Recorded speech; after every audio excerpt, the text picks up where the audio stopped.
Good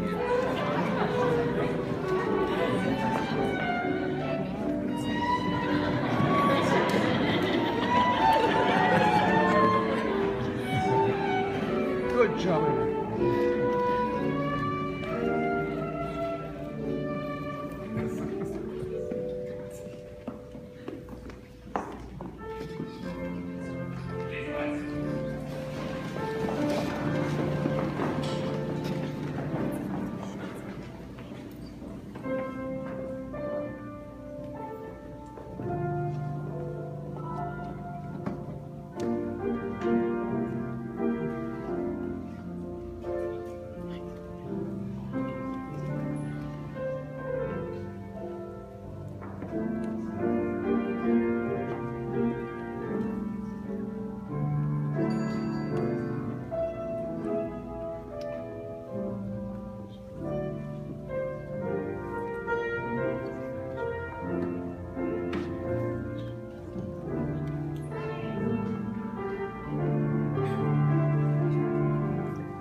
Together for a joyous occasion, a celebration of love and commitment. We're here today for the marriage of Carolyn Stoner and Yotam Barkov. To all of Carolyn and Yotam's family and friends, welcome. They're so very happy that you can be here today to share this moment with them. Many of you have watched them grow up. Others went to school with them. Others met them here and there, or have worked with them. You're the very special people in their lives and who know them so very well and who have supported them. It's fitting that you should share this moment with them here today. A wedding day is also a day when couples miss family members who are unable to be here or who are no longer with them. Carolyn and Yotam, may the memories of the grandparents who are no longer with you warm your hearts, and may you feel their presence, along with that of Yotam's grandmothers in Israel who could not be here today. As many of you know, Yotam worked with me in my chambers. He's an immensely talented young man whose future is as bright and as promising as one can be. And chambers are a very small place, just the judge and his or her law clerks and the deputies, and that's the way I've got mine set up. And we get to know each other very, very well. So I would speak with Yotam every single day for a year, and that necessarily means that I heard a lot about Carolyn before I ever met her. I heard first stories of Yotam and Carolyn cooking quinoa, and they then cooked some more quinoa. And then they finally cooked quinoa in every imaginable form. And during our chambers lunches, when Yotam would be showing off whatever this unusual version of quinoa was, we would sit around and talk as a group. And Yotam would frequently invoke Carolyn's name. And it was clear that she was part of him. And to get to know Yotam meant learning about his deep commitment to Carolyn. And one day I asked him, rather as a joke, when he was going to propose to this Carolyn, and he blushed. And right then, at that moment, because Yotam is not the kind of man to blush blush before a judge. I knew that it was only a short time before it really did happen. And now we're here, in this beautiful space, on your wedding day. Carolyn and Yotam, I am honored that you've asked me to officiate at your marriage ceremony. One might ask, why are judges empowered to officiate at weddings at all? It's because of our official role as a representative of our community. And a wedding is two people expressing their commitment in front of family and friends. That is the formal joining of your lives before your community. My role here is really quite simple. It's to lead you through a ceremony, which is most of all a ceremony that the two of you perform with each other. You marry each other. It is merely the choreography of that moment that I lead you through. Carolyn and Yotam, you long ago knew of and declared your commitment to each other. And now, before family and friends, you will make your permanent vows of enduring love, enduring friendship, and enduring fidelity. This is a day most of all to celebrate that you have found each other, and that such a love of your magnitude exists. It is a day for gratefulness, a day to be grateful that you found each other, and that your love has grown as it has, and that you have declared to each other that you are ready, that you are prepared, and that most of all you are excited and thrilled to be entering into this new chapter of your lives together. In preparation for this day, I asked each of you to provide me with 5 words that describe the other. It might be that a judge can tell quite a lot about a person based upon how they answered that kind of question. Carolyn, after you stated simply that you could have listed chocolate 5 times, you presented your answer in nicely numbered paragraphs. There was humor and there was seriousness. Your great love for Yotam shined through. Yotam, yours came with instructions that the words were listed alphabetically. Your words demonstrated diplomacy, a careful seriousness, and a great love for Carolyn. Carolyn, your words were, number 1, sincere. Number 2, compassionate. Number 3, perspective. Number 4, generous. And number 5, sweet. Yotam, your words, faithful to the alphabetical order, are beautiful, generous, intelligent, spirited, and unconditional. There are years ahead of you, Yotam and Carolyn, during which we wish for you all that is in these words, and that these words may remain vibrant and true. There will be times when that will be easy and fun and joyous. But as we know, there are complexities in life, and there will certainly be days when it will be hard, that it will be sad, and that will be difficult. As certain as we are of the one, we are certain of the other.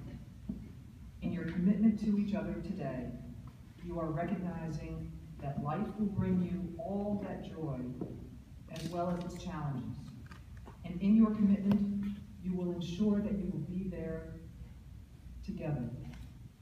Here today, you are agreeing that so long as you both shall live, you will take the good with the bad, the joyous with the sad. By joining yourselves in marriage, you will never be alone. But nor should you believe that it will always be easy. Life is full of challenges. But you shall henceforward face them together, and together you shall be able to learn from each other, grow from each other, lean on each other. It is the start of a most beautiful journey. I'd now like to invite Randall Johnson to join us for the first reading.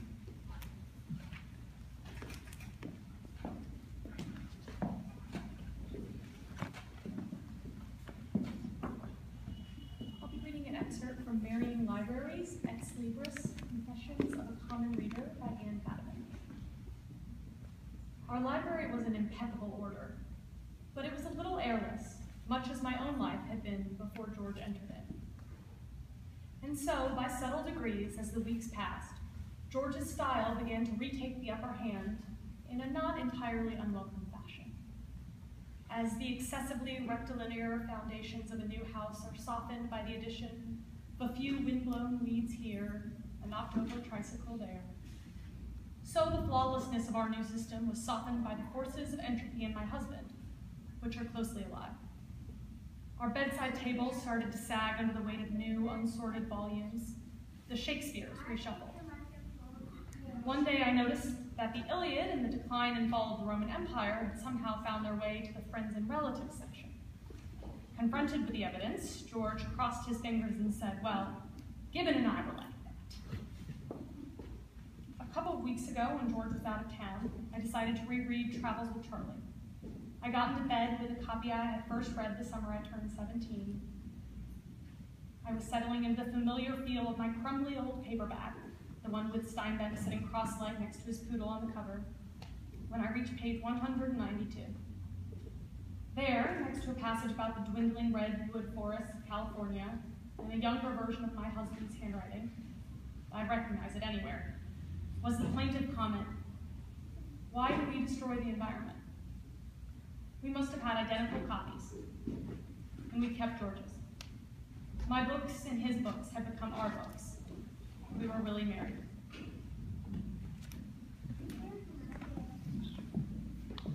Thank you, Randall. Carolyn and Yotam, your life ahead should require love, generosity of spirit, patience, acceptance, and celebration of differences. You must have trust and faith that you will be there for each other, and that whatever life throws your way, the solidity that is your life together will be there. That is a life well lived, for your both and for your family. I'd now like to invite Katie Price to join us.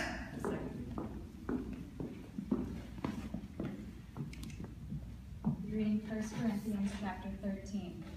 If I speak in the tongues of men or of angels, but do not have love, I am only a resounding gong or a clanging cymbal.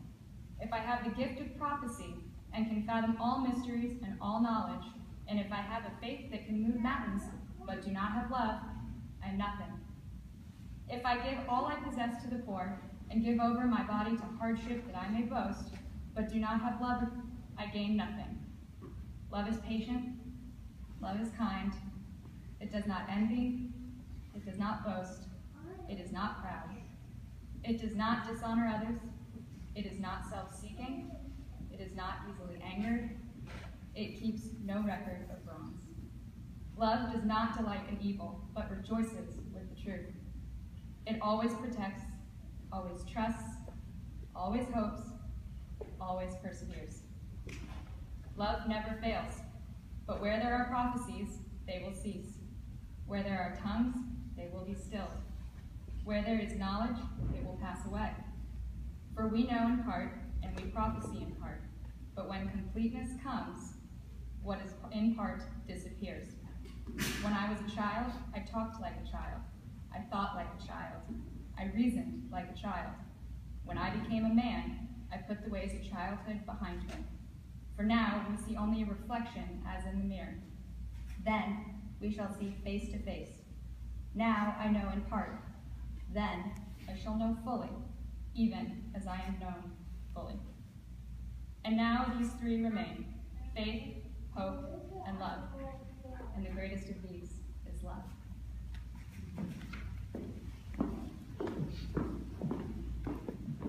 Thank you, Kate. Carolyn and Yotam, I'm now going to lead you through your marriage vows.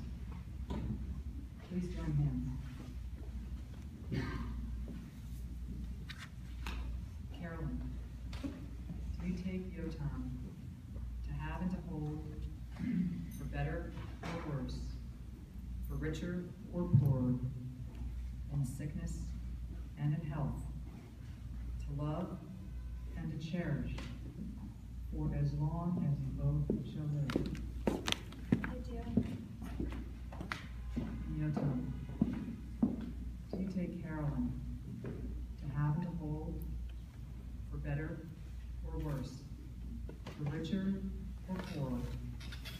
sickness and in health, to love and to cherish, for as long as you both shall live. I do. Carolyn, now repeat after me.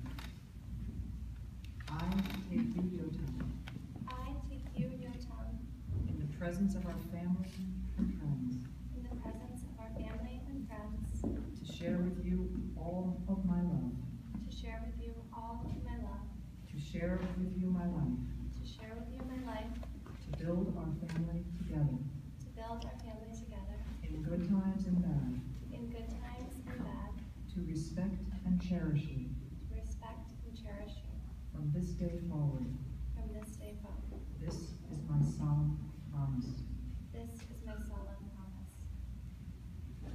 And Yotam, repeat after me. I take you, Carolyn, I take you, Carolyn, in the presence of our family and friends, in the presence of our family and friends, to share with you all of my love, to share with you all of my love, to share with you my life, to share with you my life, to build our family together, to build our family together, in good times and bad, in good times and bad, to respect and cherish you, to respect and cherish you, from this day forward. from this day forward. This is my solemn promise. This is my solemn promise.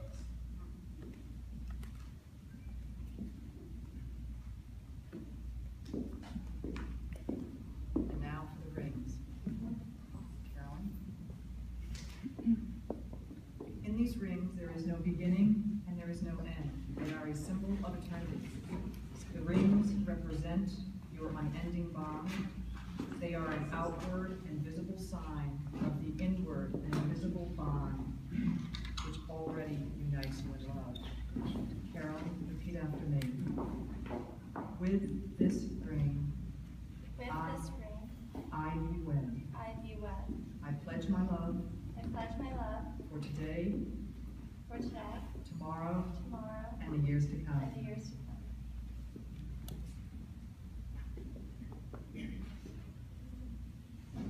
And you'll repeat after me. With this ring, With this ring, I be wed. I be wed. I pledge my love Pledge my love for today, for today, tomorrow, tomorrow, and the years to come. and the years to come.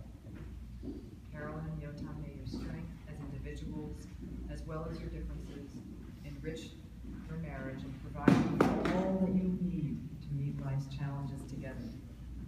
And now I'm going to ask all of you, all of the family and friends gathered together on this special occasion, who have witnessed these marriage vows, to join Carolyn and Yotam with a vow from you to them.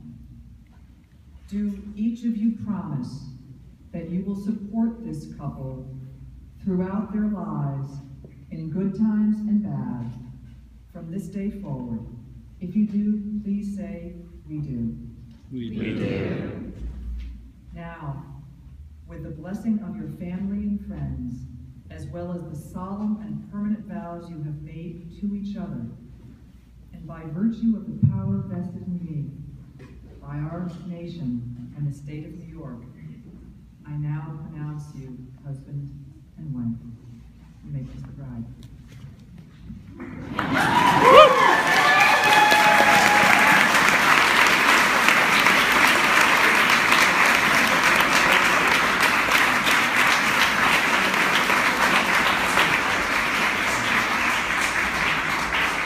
And now for the traditional breaking of the glass. The fragility of the glass reminds us that you must treat your relationship with special care. Love, like glass, is fragile and must be protected. The glass also signifies that the promises made by the bride and groom, like the broken glass, are irrevocable. The glass is broken to protect this marriage. As this glass shatters, so may your marriage never break. After the glass is broken, I ask everyone to join me in saying congratulations or mazel tov.